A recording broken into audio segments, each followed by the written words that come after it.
tal? Soy Enrique I. Gómez y le doy la bienvenida a este espacio de Reto 2024. En esta ocasión, esta es una transmisión especial, pues haremos un recuento de lo realizado durante este año en Reto 2024, en su segmento de análisis dedicado a la agenda política nacional. Quiero compartirle que esta ha sido una experiencia muy enriquecedora, pues logramos conjuntar el análisis de especialistas, expertos y académicas sobre distintas temáticas que alientan la conversación pública. Recordemos que este programa de Reto 2024 inició como una cobertura electoral con motivo de los comicios locales y federales del 2 de junio. Y luego continuamos con este reto para seguir generando análisis e investigación en distintas temáticas de interés público.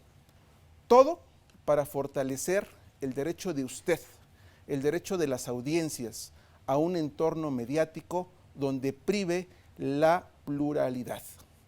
Así, en esta emisión, haremos un repaso de los temas más destacados que abordamos durante este año. Iniciemos pues con el análisis, iniciemos con el primer programa. Tras los resultados de la elección presidencial del 2 de junio, donde la izquierda en México se consolidó como una fuerza dominante, tuvimos una participación del periodista Hernán Gómez y el compositor y escritor Federico Bonazo, quienes realizaron un análisis de lo que representaba que la izquierda se consolidara en el poder. Veamos qué fue lo que comentaron. Tuvimos una ola de gobiernos de izquierda en Sudamérica que comenzó a finales de los 90 y cuando llegó Ricardo Lagos a la presidencia de Chile, cuando llegó Chávez al poder en Venezuela, cuando llegó Néstor Kirchner a la presidencia de Argentina, por ahí de 2001, 2002, 2003, en esas fechas, Lula en Brasil, y México llega a esa ola de alguna forma mucho tiempo después. Creo que en gran medida se explica por la forma en que se dio nuestra transición democrática, porque en México, aunque la izquierda fue la que históricamente dio la pelea contra el autoritarismo, contra el régimen priista, y por las libertades, especialmente a partir del 68, cuando la izquierda mexicana empieza a pelear por la democracia. Esto se dio desde el Partido Comunista Mexicano y desde otras fuerzas políticas, y luego obviamente en el 88 donde converge el nacionalismo revolucionario priista como una tradición de izquierda con los movimientos comunistas y otras expresiones de la izquierda, y ahí, bueno, empiezan a dar una lucha por la transición democrática. En ese sentido, yo solo quisiera agregar un llamado modesto desde mi trinchera a la unión del campo de la izquierda. Creo que el enemigo es muy fuerte, es muy poderoso. Hoy parece muy agazapado, muy retrocedido, muy enquistado en lo que llamamos la derrota moral, pero conocemos los que tenemos cierta cantidad de años sobre el planeta Tierra, que se reactiva, que la derecha siempre logra reconquistar espacios políticos y territoriales, y que ante esa amenaza que viene recrudecida, porque lo vemos en las derechas ultras que están cundiendo en todo el mundo, en México no nos confiemos con esta victoria del campo de la izquierda. Algunos dirán de la izquierda nada más nominal, yo digo que no, que esta es una izquierda que ha tenido impacto, sobre todo en materia social muy importante, y se ha ganado el nombre de izquierda, la 4T. Un llamado a la unidad, que no quiere decir a dejar de lado la crítica, pero sí a la unidad del campo de la izquierda ante la virulencia del enemigo que hay enfrente. Es decir, acentuar el carácter movimentista de la 4T y eludir el carácter cupular al que a veces apuesta la dirigencia de Morena. Exigirle al partido Morena que debe ser y seguir siendo, y cada vez democratizándose más, el representante de un enorme movimiento de masas. Y al estar en un entorno mediático, un tema recurrente de esta mesa de Reto 2024 fueron los medios de comunicación, las audiencias y el periodismo independiente. Así, estuvieron en este espacio los periodistas Hans Salazar y Omar Chavarría, quienes hablaron sobre el modelo de comunicación política de las conferencias mañaneras de la Presidencia de la República. Ejercicio de análisis en el cual también participaron los académicos de la UNAM, Andrea Samaniego y Luis Ángel Hurtado. Entonces, la estrategia de las mañaneras es una manera de posicionar al gobierno frente a estos otros actores que también son relevantes dentro de la sociedad mexicana y pues que le ha servido de una manera importante porque lo que se observa es que lo que se dice en la mañanera después se retoma en los medios de comunicación, en estos actores de presión que pues pueden cuestionar, ¿no?, al presidente, las políticas públicas del gobierno, etcétera. Pero el chiste es que están retomando lo que el presidente indica en la mañanera, ¿no? Entonces es una manera de posicionar el debate. Es una forma, es un estilo muy personal de comunicar, es un estilo donde pues ocupa grandes recursos en el sentido de mucho tiempo a la administración pública y a los funcionarios de primer nivel que están todas las mañanas ahí. Y por ello, pues es una forma diferente. Esto no quiere decir que los otros presidentes no tuvieran una manera distinta o tuvieran una manera de comunicar. Cada uno tuvo su estilo. Este es un estilo también distinto a todos los demás. Buscaron generar un acercamiento directo del gobierno con la ciudadanía, evitando el puenteo directo o el puenteo que existe con los medios de comunicación, una suerte de filtración. En ese sentido, esa parte estratégica es muy importante porque lograron su fin, lograron acercar el discurso íntegro del presidente a la ciudadanía. Y por otra parte, tiene que ver con el posicionamiento o lo que tiene que ver con la coyuntura. Tenía que ser una suerte de comunicación que fuera distinta a la que se venían realizando en los sexenios pasados o en los gobiernos pasados, en las cuales existía una suerte de distancia entre el gobierno y la ciudadanía, pero una cercanía muy estrecha o muy fuerte entre el gobierno en turno y los medios de comunicación. Por eso, la coyuntura tenía que ser diferente, o más bien la organización de la comunicación política del presidente Andrés Manuel López Obrador tenía que ser distinta en todos los sentidos. Por una parte, distanciarse de los medios de comunicación, esta relación, y dos, acercar justamente la comunicación con la sociedad. Vamos a un corte en este programa especial de Reto 2024. Regresamos en un momento.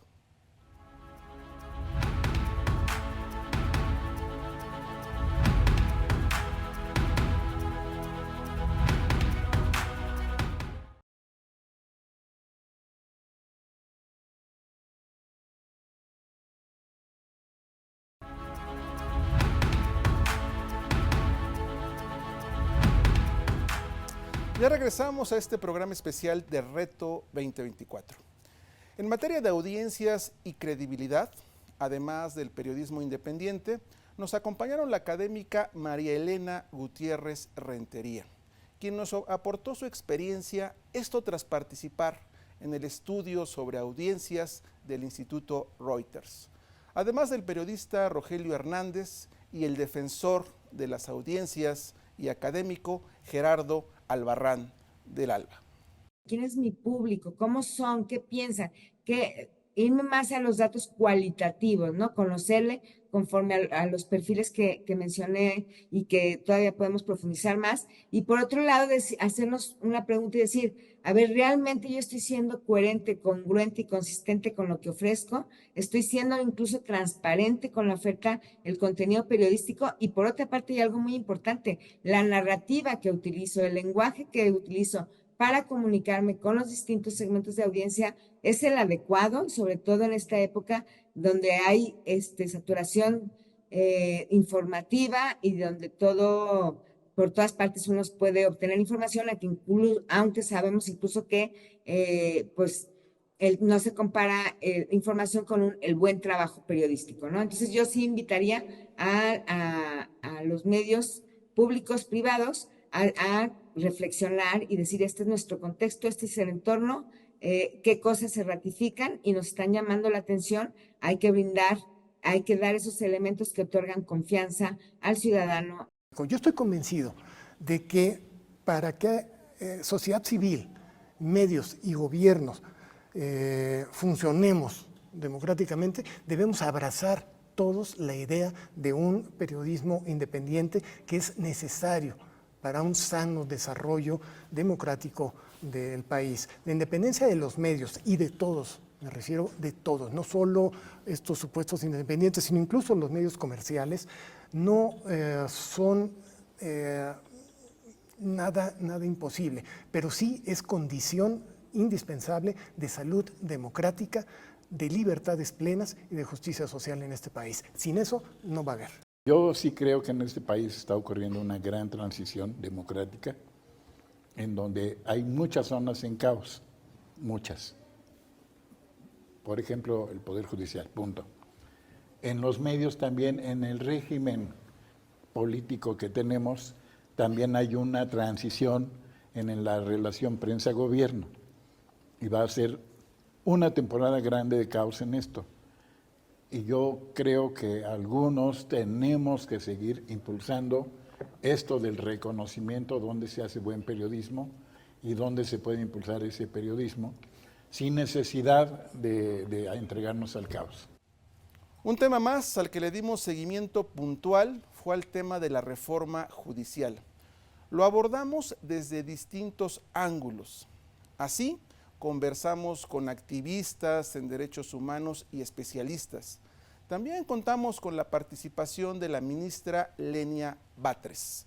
Recordemos su participación. Porque la propia norma lo dice, porque los principios generales del derecho lo señalan, pues interpretamos que no hay al día de hoy forma de controvertir una reforma constitucional, lo cual generaría un círculo un poco extraño. Estamos en un proceso histórico inédito y además que nos brinda una magnífica oportunidad para tener jueces muy sensibles con la población, jueces que por este mecanismo democrático de origen puedan a su vez asumir que nos corresponde o les corresponde pues brindar rendimiento de cuentas hacia la población en su totalidad y por lo tanto pues jueces más responsables moralmente, también más cuidadosos con lo que van resolviendo, absolutamente apegados a derecho porque son observables, jueces muy profesionales que además estén en el marco de un mecanismo que garantice su permanente profesionalización, su preparación, que no son nada más como ahora sucede en la Escuela Judicial del Poder Judicial, especializándonos en el aprendizaje de jurisprudencias o el dominio de las jurisprudencias y de los procedimientos jurisdiccionales, sino jueces que tengamos pues también dominio de otras concepciones filosóficas, éticas. Y entre los activistas que acudieron para aportar más información y conocimientos en el tema de la reforma judicial, estuvieron José Antonio Lara Duque, fundador del Centro de Derechos Humanos Ceferino Ladrillero, y Lady Plácido Arroyo, fundadora de la agrupación Haz Valer Mi Libertad. En su participación recomendaron que la reforma judicial disminuya niveles de impunidad, así como evitar el encarcelamiento de personas inocentes. Necesitamos un sistema de justicia sólido, fuerte. Eso se consolida, sí, de la mano de los ciudadanos, pero también con funcionarios capacitados y sobre todo imparciales. Eso, la reforma judicial tiene que también proteger eso. Dos, sin duda alguna necesitamos mecanismos de mucho mayor control en todos los ámbitos del sistema de justicia, que va desde el policía hasta el magistrado, pasando por ministerios públicos, secretarios de acuerdos y un largo etcétera. Toda esa cadena es la que tiene que ser puesta a discusión. Magistrados, ministros, jueces, claro que sí, pero nos están faltando fiscales, policías de investigación, que es ahí donde también pasa mucho de las grandes aberraciones que se han denunciado. En ese sentido, con esto cierro, yo sí estoy convencido de que el gran reto va a ser ese sistema de justicia federal que acaba de ser discutido, aprobado, etcétera, bajémoslos a los estados. Sigamos primero visibilizando a nuestros inocentes que tienen un rostro, que tienen una historia, que tienen que contar y que tienen que saber las personas que nos observan y nos miran, a quienes apelamos a su buen juicio, a su corazón bondadoso y sobre todo a pensar y a ponerse un poco en los zapatos de las madres que aún tienen a un hijo preso, a un esposo preso, a un nieto preso. Eso, apelar a la buena conciencia de la ciudadanía, porque somos nosotros los que vamos a cambiar lo que no queremos en este estado. Somos nosotros los que vamos a alzar la voz por los que hoy no tienen voz, somos nosotros. Quien tenga con poder no lo va a hacer. Eso es lo lamentable. Entonces sigamos construyéndolo, sigamos ejerciendo nuestro libre derecho a expresarnos y a exigir lo que es correcto y justo. Actores políticos también participaron en estos ejercicios de análisis.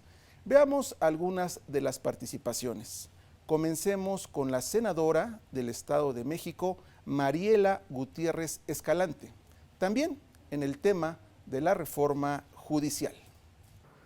Entonces, estamos siendo congruentes, está siendo congruente la presidenta de la República, México está transitando hacia un futuro diferente, a ese futuro que anhelamos los mexicanos, a ese futuro de justicia y paz. ¿Por qué? Porque se acaban los privilegios, se le acaban los privilegios en donde la justicia solo era para el que tenía más dinero. Hoy tendrá que ser sin distingo para todos. Sin distingo y apegarse estrictamente a lo que establece. Si recordemos que las leyes no están mal hechas, el problema es cómo le buscan, cómo encuentran esa salida, cómo encuentran esa ventana de oportunidad para la corrupción, para el abuso, para los excesos.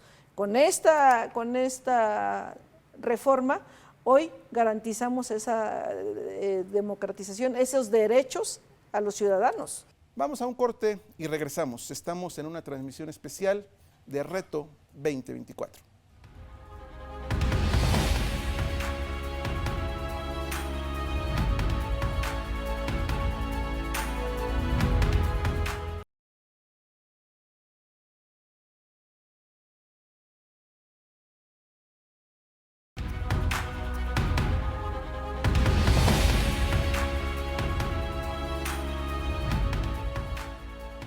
Ya estamos de regreso en este ejercicio de memoria periodística. Y otro tema al que le dimos una cobertura puntual fue al derecho a la información y a la transparencia gubernamental. Esto en el contexto de la desaparición del Instituto Nacional de Acceso a la Información y la secuela legislativa para los órganos estatales de transparencia. En este seguimiento enfatizamos que las instituciones pueden desaparecer, pero debe alentarse el debate sobre el nuevo modelo de transparencia gubernamental. En este análisis participaron la investigadora especial del Colegio Mexiquense, Cecilia Cadena, el excomisionado del Instituto de Acceso a la Información del Estado de México, José Guadalupe Luna, el presidente del Instituto Nacional de Acceso a la Información, Adrián Alcalá, la diputada federal Gabriela Valdepeñas, entre otros expertos y expertas. Veamos lo que comentaron. No es lo mismo que tú tengas un garante con todas las dificultades que se presenten de tu derecho a acceder a cualquier información, a cualquiera, porque además no solamente es para interés académico o periodístico, sino para la vida cotidiana de las personas, que tú hagas tu solicitud por la plataforma nacional y si no te dan, porque eso prevalece, que la información te la niegan, te la tardan, o sea, todavía hay muchos mecanismos para no dar la información, que tú puedas en esa misma plataforma meter un recurso de revisión. Irse al recurso de amparo, pues es otra cosa y no todos tenemos los recursos para contratar un abogado y hacer un recurso de amparo. Me parece que ese es un reto que tienen que resolver los legisladores antes de decirnos cómo va a funcionar el nuevo mecanismo. Los salarios de los comisionados están por debajo de lo que establece el presidente de la República. Somos de los órganos autónomos que menor ingreso recibimos y no tenemos otra prestación más allá que la que establece la ley, que es nuestra remuneración mensual, y no tenemos otra prestación. ¿Qué asciende actualmente a cuánto? Aproximadamente un poquito más de 110,000 pesos mensuales, brutos. Muy rápido, una corrección, son poco más de 110,000 pesos ya netos, no brutos. Estamos trabajando con mucha responsabilidad desde el Congreso de la Unión y que desde luego a toda costa se garantizarán los derechos, las libertades de las y los mexicanos. Por un lado, existirá la obligatoriedad, ya estaremos revisando el tema de los mecanismos, en donde yo lo que podría exhortar a la ciudadanía es que estemos de manera permanente informándonos, revisando de qué van las reformas, de qué vienen ahora las leyes reglamentarias, que indiscutiblemente son las que marcarán toda la ruta de los procesos para que entonces sí, comencemos a palpar, comencemos a ver de manera muy concreta lo que en la Constitución de Política de los Estados Unidos Mexicanos, bueno, pues estamos plasmando como parte de las demandas del pueblo. Y como parte de este ejercicio de análisis y opinión, destacaron los programas que hicimos para rescatar la memoria histórica. Por ejemplo, el recuento sobre el movimiento estudiantil de 1968 y su significado para las nuevas generaciones. Además de las investigaciones que se han hecho para sancionar crímenes y represiones contra manifestaciones sociales del pasado. En estas emisiones nos acompañaron la académica María del Consuelo Valle Espinosa y la investigadora Eugenia Alier Montaño. Pues yo quisiera concluir con un mensaje a los jóvenes mexicanos. Y este mensaje lo quiero rescatar de una parte del discurso de mi hermano del 13 de septiembre de 1968, que llegó al Zócalo de la ciudad de Puebla, mi hermano Eduardo Valle, nos expresó lo siguiente después de la grandiosa Marcha del Silencio. Miren, escuchen, cuando se conoce lo dulce de la libertad, jamás se olvida y se lucha incansablemente por nunca dejarla de percibir, porque ella es la esencia del hombre, porque el hombre se realiza plenamente cuando se es libre, y en este movimiento y en esta 4T hemos sido libres, verdaderamente libres. Uno de los graves problemas que tenemos en este país es la impunidad. Y podemos platicar un poco después sobre la violencia que vivimos hoy en día, que es distinta a esa que se vivió entre 65 y 90. Pero lo cierto es que yo estoy convencida de que la impunidad que viene de ese periodo permite la violencia de hoy. No la genera, pero sí la permite. Entonces, creo que es muy importante efectivamente que esto pueda llegar a la justicia. Por eso el subtítulo del informe que presentamos es Por un México sin impunidad, porque consideramos que justamente estas investigaciones tienen que poder permitir llegar a la justicia. Si bien es cierto que hay mucha gente que ya ha muerto, hay personas que siguen vivas y sobre todo, y eso es lo fundamental, que también se pueden hacer casos en los cuales las personas no estén, pero que sí quede una sentencia que de alguna manera lanza también un mensaje a la población, a la sociedad mexicana, de por dónde se quiere continuar este tipo, digamos, de problemáticas, ¿no? Es decir, poner un alto a las problemáticas a través de una justicia. Y pues esto fue parte del contenido que le presentamos en Reto 2024 en su segmento enfocado a la agenda política nacional. Desde el Sistema Mexiquense de Medios Públicos buscamos en todo momento el generar no solo información útil para usted, sino también conocimiento que abone a un entorno más democrático, que fortalezca también nuestra identidad. Ese fue el reto, espero lo hayamos cumplido. El próximo año, Reto 2024, seguramente tornará hacia otra ruta, pero el sendero trazado apunta hacia el análisis e investigación. Le agradezco que nos haya acompañado. Ha sido un gusto compartir esta experiencia periodística. Sigamos construyendo nuevas narrativas. Hasta pronto. Muchas gracias.